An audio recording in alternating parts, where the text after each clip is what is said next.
Swayam Prabha. Digital India. Educated India.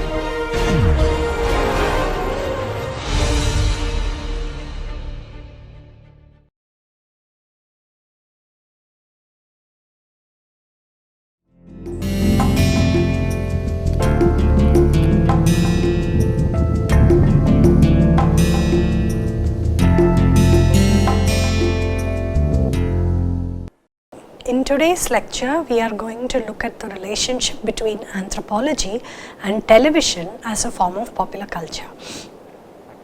Now, television has also been critiqued as a medium by scholars like Bourdieu. Even so, it still has a lot of potential for analysis from anthropologists. One, because it is a popular medium. So, when anthropologists go into the field and say that they are going to study a certain aspect of culture, a lot of scholars have argued that television should also be considered as a sign of culture. One point, of course, is that television is in many parts of the world. For most people, it is an ubiquitous object. It is always present at home, and at one time or another, people are glued to it, and nowadays it is also available through other media. For example, mobile phones or through internet. So, television programs are not just consumed by watching television. One can also watch the programs which are created for television from other media as well. And therefore, it is extremely crucial for anthropologists to look at it. Also, in comparison to cinema, television is a much more intimate medium. It's there at home, people are close to it, and as we will see later in this lecture, it is also much more of an interactive medium than a cinema will allow for. However, there are still very few anthropologists who have looked at television from a ethnographic perspective. Mostly research on television is done by scholars from cultural studies and media and communication studies. A lot of them are in the form of textual studies, and some are also theoretical rather than ethnographic. Therefore, there is potential for anthropologists to understand culture through the analysis of television programs, both fiction and non-fiction. Some of the scholars who have studied television in great detail are Leela Abulagot, who has looked at television in Egypt, Konrad Kotak, who has looked at television programs in Brazil, and in India, one of the most famous works is by Purnima Mankekar, who looked at television in the late 80s and early 90s. Others like Shoma Munshi have also looked at television, and Aravind Rajagopal's study of television is also a well cited one. There is emerging now work by anthropologists on television in Europe and Japan. Even so, there are still not very many studies on television programs in, say, regional languages other than Hindi in India. So, both Shobha Munshi and Purnima Mankekar have looked at Hindi television programs predominantly.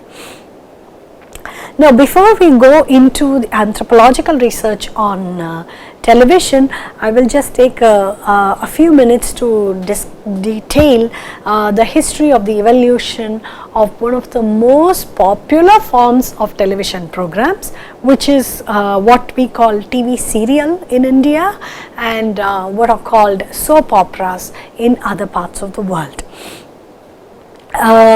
Serialized novels began to emerge from the 1850s onwards in England. So, famous authors like Charles Dickens started their journey by writing fiction which would appear in a serialized manner in England.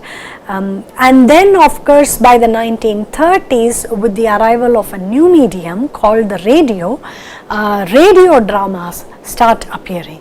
There are still radio dramas going on in UK and in India. But it is from these radio dramas that when television becomes a more common and popular medium, that the serialized version of fiction appears. In the US, they start from 1950s onwards. They are called soap operas in America. In Mexico, they are called telenovelas, and in India, like I said, they are called TV serials. And the first serial in India came in 1984 on Doordarshan, the state-run channel, and it was called Hum Log. It is supposed to be an adaptation of a Mexican telenovela.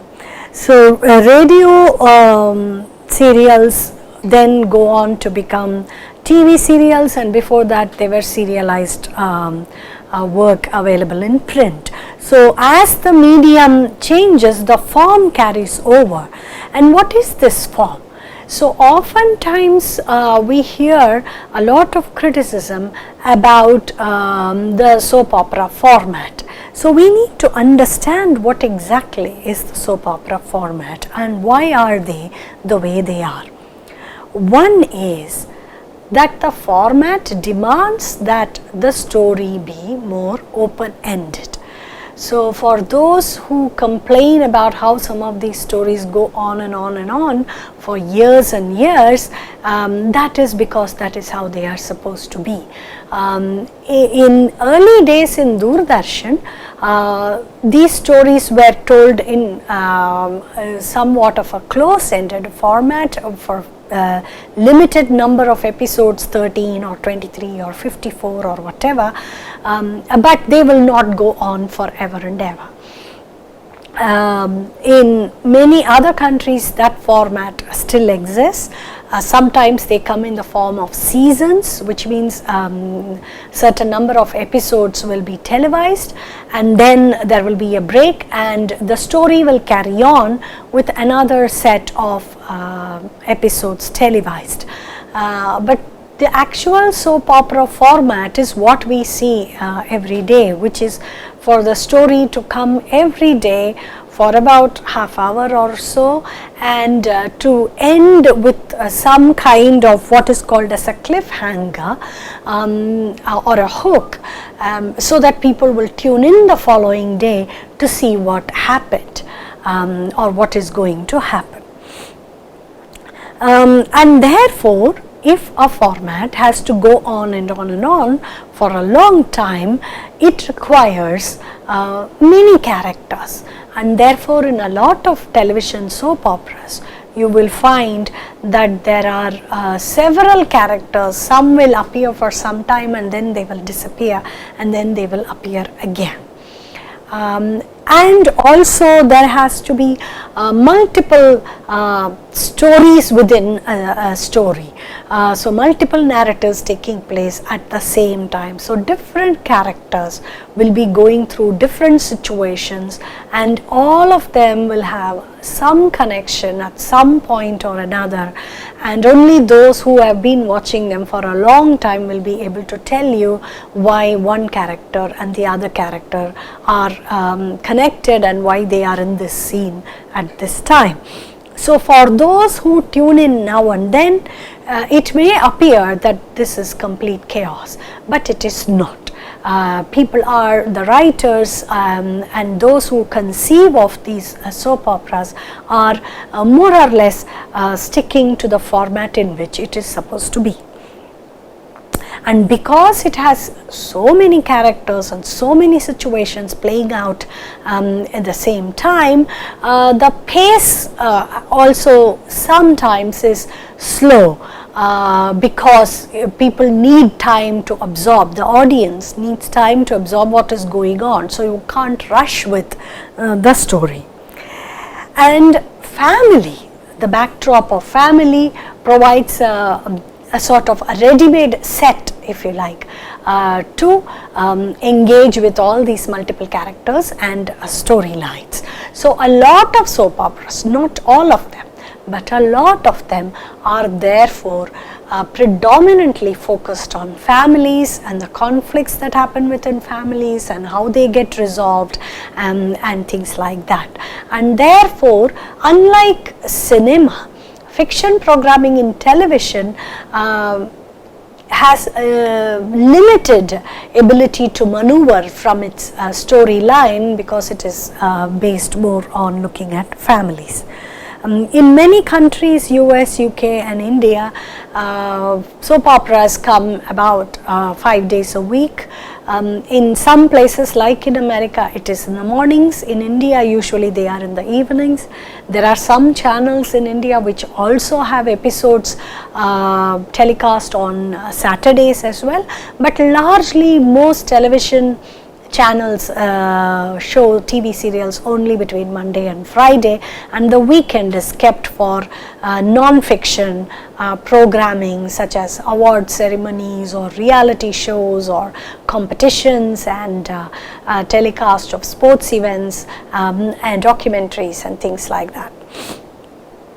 And these soap opera plots, if you have watched a few of them, you would know that some of these plots appear again and again. A person will suddenly disappear and then will be later on found, but with loss of memory, amnesia for example, and therefore cannot recall who he or she is, and that story will go on for some time. Divorce, remarriage, extramarital affairs, all of these things are common plots across the world. In different soap operas you will find these plots occurring again and again, because this is one of the ways in which the story can be carried forward. But soap operas are not always just about telling a story for the sake of it. The successful ones are the ones which are able to incorporate contemporary issues, topical issues into the storyline. So, not all soap operas, especially more recently in Indian television, not all of the soap operas are successful in going on for years and years. A lot of them fold up within 6 months or 9 months or just within a year, because it is hard to carry the story forward. And therefore, what we should look for in the ones that have been going on for a long time is to see how they have managed to be successful. And another aspect, this is to use the concept of disdain that we saw referred to in Tejaswini Ganti's work on Bollywood, is also appearing in attitudes towards television. So, television is also seen as not very high art, not as very sophisticated.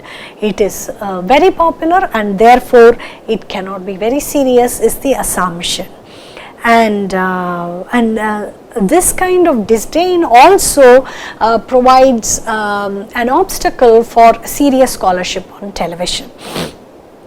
Another aspect which is also particularly interesting from the anthropological point of view is also this gendered attitude towards different media, the assumption that television is predominantly made for female audience, whereas cinema is for more of a male audience. So, this correlation that is drawn between cinema more for men versus television more for women also needs to be very critically examined, because it is not exactly so. Even so, why do people watch television? If these stories are consisting of outlandish plots which don't make any sense to anyone, why are people watching them? What is it in these stories that they relate to? Right? So, then there arise more questions like what kinds of desires and aspirations does the medium of television create? What is the relationship in television that occurs between the producers and the audience, and in what way is it different from that of the other bigger visual medium, cinema. So one thing which we already discussed is about the possibilities for interaction, more interaction between television viewers and producers compared to cinema, but there can be many more. And what kind of programs, if it is true that most television viewers are women, or at least most viewers for soap operas are women, then what kinds of genres are there which are targeted towards different genders? This is also a question we need to ask. The other aspects are quite similar to the issues we discussed about cinema. The link between the television programs and television as a medium and the concept of the nation, the space in which television is consumed, that is also worthy of analysis, and the kind of material consumption that television is believed to encourage. This also needs to be examined and questioned, and advertising, which we will talk about in the next lecture, is particularly heavily dependent upon television for this point of view in terms of material consumption. One issue which television obviously raises is about modernity. Again, who is this modern person, and what kind of modernity are television programs supposed to encourage, and how do you create this modern person? So if we look at the kind of writings about Hum Log and similar serials in the early years of Doordarshan, there was a very clear idea behind the kind of programs that were to be shown on television and the kind of subject that the state was trying to create amongst its citizens, a more modern person, and in the case of Hum Log, for example, with a particular emphasis on family size and things like that.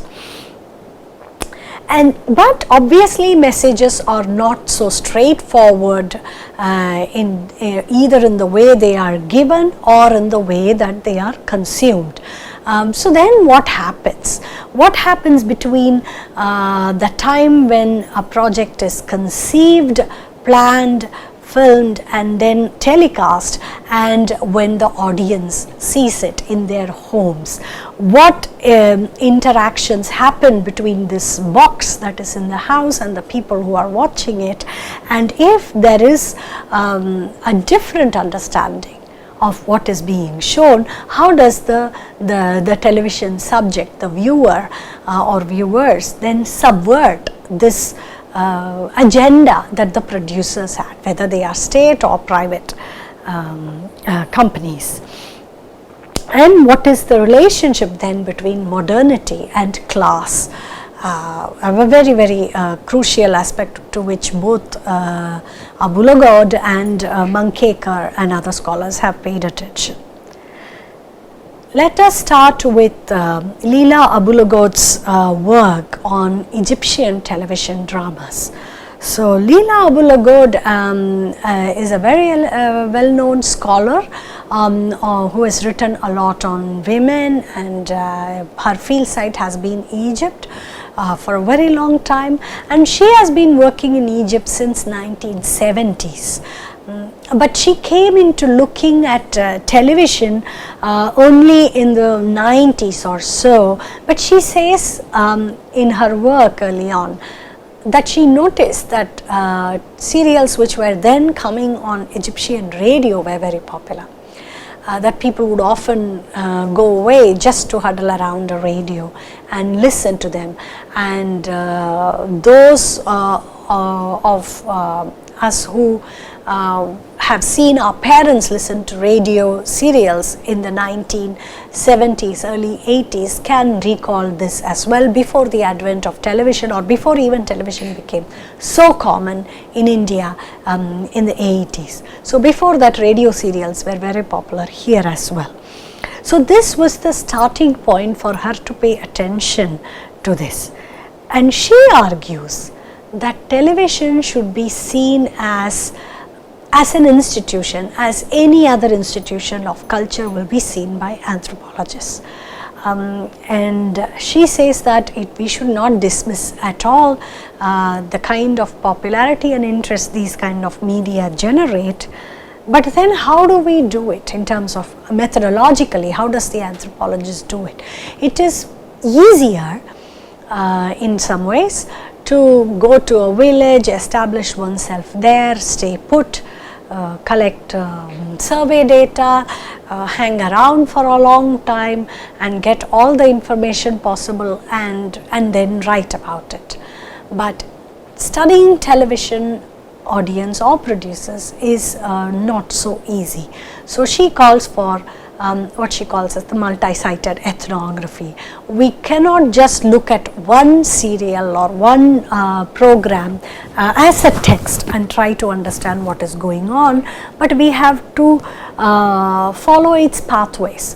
Where is the story generated, where is it produced, where all does it go, and how are people in these places then taking in these stories. So it clearly has to be a very multi-sited project if one has to understand what's going on, and that is what she did. So in her work, she looked at the producers located in big cities like Cairo, and also villages who were settled in other parts of Egypt, where she had done field work earlier and where she had more connections, and she tried to understand what was the inspiration or the motivation for the producers to come up with the stories that they came up with, and how did the audience relate to these stories. So one of the things she did was she also watched TV with her informants, and she writes about the links in the stories and the reality of her informant's life.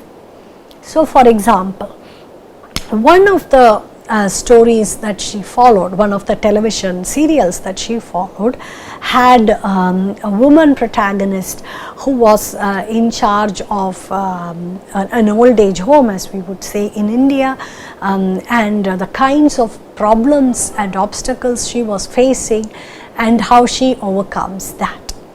And she contrasts it, not just contrasts, but she also relates it to her informants, her friends in the village where she lived, and their own lives. And obviously there are a lot of similarities. These the 2 or 3 women that she talks about, they also have gone through difficult lives with husbands elsewhere, in polygamous marriages, having to deal with managing land, managing resources, not having a lot of help. So in some ways the women are able to connect to the characters that are shown on television, but are also very clear in identifying junctures where their lives would differ from the lives of these television characters. So sometimes some points, some storylines and plots which the writers consciously put in there, thinking or wishing for this kind of radical ideas to receive more acceptance in the villages, are not exactly dismissed, but are seen as not really viable in the setting in which these informants are located. That this might be good for people in Cairo, but this may not work in other area. So the viewers the transaction between the producer, the writer and the viewer is not exactly linear or straightforward. It is very confusing, and sometimes the viewers can also reject ideas as not appropriate for their location. And the writers, though, on the one hand, seem to think, not just writers but all of those involved in the production of a television fiction program, they would reject that a lot of these comedy shows and other serials that people watched as in their language, pumpkin seed serials, that they are only fit for entertainment, whereas what these people really wanted was to see their own work as a work of art. And again, a similar disjuncture as we saw in the discussion on cinema between what the makers want and how they see their audience, the audience imaginaries that they have, that this audience is really not even worthy of what we are trying to do, because we are trying to do something much bigger than what they want. So these are some of the issues that Leela Abulagot looks at. Now in India, when we come to India, actually the first broadcast on television happened a long time ago in 1959, and Doordarshan was formed in 1976, and in 1982 we have color television coming in, and that's also the year of Asian Games. There is a rise in what later on comes to be the great Indian middle class, so to speak, and more people are buying television sets. So first it is in black and white, and then it becomes color television. And Hum Log, the serial, starts being shown on television in 1984. This is followed by more serials like Bunyad and Nukkad and all these other serials, some works of literature which are then shown on TV. Directors, great directors, well-known directors and well-known actors also played parts in these television programming at that time, but this was only the state-run channel Doordarshan. There were no private channels at that time. Private channel comes into India from 1991 when the economy is liberalized. So there is also very strong connections between the economic liberalization, the coming of the Indian middle class, and then the rise of Indian television. We will discuss that more in the lecture on advertising. According to Nalin Mehta, scholar who has worked on Indian media and television, as you know, the market for Indian television is huge. There are anywhere, so what starts with one channel in the 1980s has now touched maybe 800, 900 channels now, and the revenue was somewhere in billions of dollars, $15 billion revenue some time ago. So the number of households with television is assumed to be 120 million or some such, which is a huge number if we multiply the number of people who watch from one set. So if you know, there are quite a lot of people watching television in millions in India. And this has also given rise to a very diverse market. So what started as predominantly Hindi programming in Doordarshan, but the Doordarshan Kendras in various states produced regional programming, and now even within one language there are multiple channels available. And Purnima Mankekar's work is located in the earlier, in the initial years of Doordarshan, late 80s and early 90s, and that is the period she looks at. So she has looked at, in her work, Screening Culture, Viewing Politics, Purnima Mankekar has looked at issues like the nation, ideas of nationalism, through programs like Paramveer's Chakra, which used to be shown at that time, and on fiction programming, and also on the mythological serials that were coming on television at that time. So she sees television as a site for struggle. Like it is on television that people are articulating the struggles and the confusions that they face, whether it is about class or about gender. So just to give an example of what she talks about in her work, so she looks at both the mythological serials that were telecast on Doordarshan in the late 80s, the Ramayana and the Mahabharata. And there is a lengthy discussion in her work about the particular episode of Draupadi's Vastraharan shown in Mahabharata, and also comparing Draupadi and Sita. Mankekar does not do this comparison, it is the informants who are talking about it. So the chapter has interviews with both the producers and as well as the viewers with whom she saw the episode, and producers see Draupadi's disrobing as an index of the contemporary situation of the woman in Indian society. So that is how they saw that, like this exemplifies the status of our women. For the women themselves, it was much more about the vulnerabilities that a woman has to deal with, especially as a daughter-in-law. And while a lot of these women talked about Sita as the ideal that one should aim for, they saw Draupadi as being more closer to their own realities. So women, in looking at two different characters from mythologies, saw one as the aspirational one, but other as the real one. But also what they foregrounded in their discussions with her were about Draupadi's patience and willingness to be with her family, Sahanshilata. That is what they said was very important for womanhood. So there is also a notion of womanhood, a notion of Indian womanhood that is emerging from analysis of these television programs. This Sahanshilata is seen as very important also because of the other important point of view that a soap opera always leans on, the other important anchor for soap opera, the family. And later work by scholars has also shown this to be the case.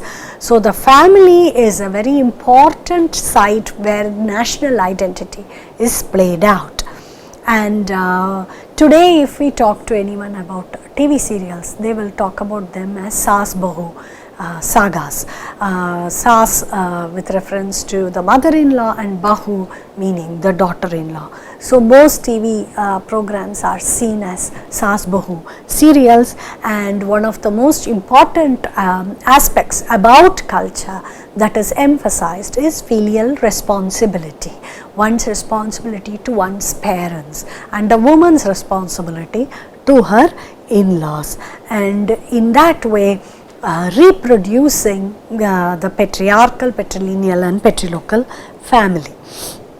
And whether it is through the trope of class or caste or religion, this aspect is emphasized, that the best person who can recall, reproduce, reify, as they say, the family and the nation is the woman at the center there.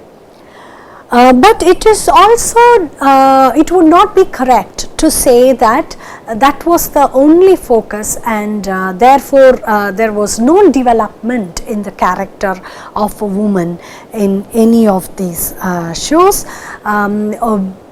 Through the long running shows which have been on air for say 6, 7, 8 years or so, we can tell the trajectory through which a character has traveled. In my own research, writers have often talked to me about how far this particular character has come from where she started, and sometimes it is very apparent in their dress, for example, and sometimes just in the kinds of qualities that they acquire and achievements that they reach, whether it is education or employment or something like that. So TV serials, while focusing on the family and the fact that a woman is very central to it, are also able to include these subtle messages about education, employment and other issues, whether it is about the girl child, supporting the girl child, or dealing with issues like female feticide or child marriages. All these themes are brought in through television in order to start a discourse about it in the society. Some shows where women are depicted as achieving very high positions like civil servants are also seen as very aspirational. So aspirational is not only in material terms, in terms of wearing jewelry or clothes or being nicely dressed, but also in terms of meaningful things that women characters achieve, and therefore they resonate with their audience. So in summary, what do these do? There is a connection between the mythical past and the present. So there are connections drawn from the days of Draupadi to the current, to the present. So audience is able to draw a link between how we were the same when in Draupadi's time, and we are in the same situation even now. Another aspect which is emphasized in many programs is about balancing home and work outside the home. And also in spite of economic progress or modernity, how one has to continue to hold on to one's roots. But in a very subtle way, stereotypes are being challenged. They are challenged through the plots, through the storylines, through the development of characters. There is a definite change in trajectory in how women have been depicted, even if many would argue otherwise. What we do need more is about how men are depicted, how masculinity is talked about in television. The fact that it is seen as for women does not allow us to therefore closely examine the kinds of articulations of masculinity. There is enough research about articulations on femininity, but how is masculinity conceived of and executed in television serials is another thing that we have to examine more. One other television program which has received attention from scholars, though not as much as from anthropologists, is about reality shows. They are also extremely popular and therefore really in need of anthropological examination. So why are these reality shows so popular? We can think about many in India like Saregama or Big Boss or the Superstar and all these other programs, Dance India Dance. What they do is on the one hand, unlike fiction programming, here it is ordinary people who then become some kind of celebrities, professional stars because of some talent that they are supposed to have. And this is also something on which the audience connects with them. And some programs also show the audition process and how people were selected, and this makes the audience believe that this is a pretty foolproof merit based selection to which everyone has a shot. I mean, it is not somebody who has been selected for their looks or their closeness to the family or something like that, but because of his or her sheer talent. And the audience is always involved in these reality shows, a lot more than in fiction programming. In fiction programming, after the episodes, the audience can either write to the producers by post, or nowadays they email or they give comments on social media. So there is immediate feedback, which is not available for cinema, for example. The feedback comes after the film has released, in which case the director or the producer cannot change what has happened. But here there is, and reality shows provide even more a chance for the audience to interact, because they have to press a button to poll and to record who is the most capable in this particular episode, who can sing well and can go to the next round, and who should be eliminated and all that. And therefore the audience is fully invested much more in reality shows. Of course, reality shows are also about showing people from very marginalized, difficult circumstances, trying to make it to some bigger stage, and therefore, being underdogs, they have the support of the audience a lot more. And there are questions though about how much of these reality shows are actually real, whether there is any performance here that is staged, whether people are selected for certain aspects that are not known to the audience, whether the conflicts that we see on the screen are actual conflicts or were generated for ratings. So these are also extremely important questions that is being shown. And then of course some people will ask whether even the audience is real, or even the audience can be manufactured. Even so, these programs are popular because they allow for a sense of upward mobility on screen, that one can see that a person can pursue his or her dreams and can achieve something, is resonates with the audience significantly. And also to look like the audience and be seen by the audience. In some parts of fiction programming, people want to see these outlandish costumes worn by TV serial stars because they want to differentiate between themselves and the ones who are acting out the characters. They do not want to see someone who is dressed like them on the screen. Whereas in reality show, it is precisely the other way around. In reality shows, the attraction is to see people who look like you, who are from circumstances similar to you, but who have, by just the strength of their talent that they possess, have made it to become a celebrity. So this is extremely important, and such programs are popular not just in India but abroad as well.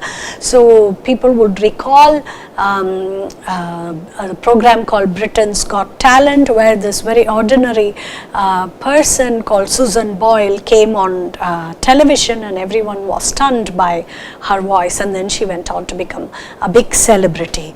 There's also Kelly Clarkson, singer from America, who won the first episode of American Idol, and then goes on to become a celebrated singer in her own right, and even sang in the president's inauguration in 2013. It is such examples that make people watch reality TV shows because they can connect to it in ways very different from how they connect to characters in fiction programs on television. So what is the basic point here about television as a medium of communication? In India, some studies have shown that these programs, television serials, have resulted in say increased age for marriage, or decisions about fertility being taken, or girls being enrolled at school. We often read in the papers about how after a particular TV program, some people got inspired and they did this and that. So this impact on television is available in surveys and in numbers, but we need more ethnographic scrutiny to understand what exactly is going on. So the connections that we can draw from these studies which have taken place in Egypt and India and in other places is about the kinds of identities that are very important, whether it is caste in India or gender or race or ethnicity. These issues become foregrounded in television programs, and these programs allow for a discourse about the nation, about the family, about womanhood, and about the global as well, about how people can connect to the world beyond their homes. And therefore, anthropology of television becomes very crucial in our understanding. Thank you.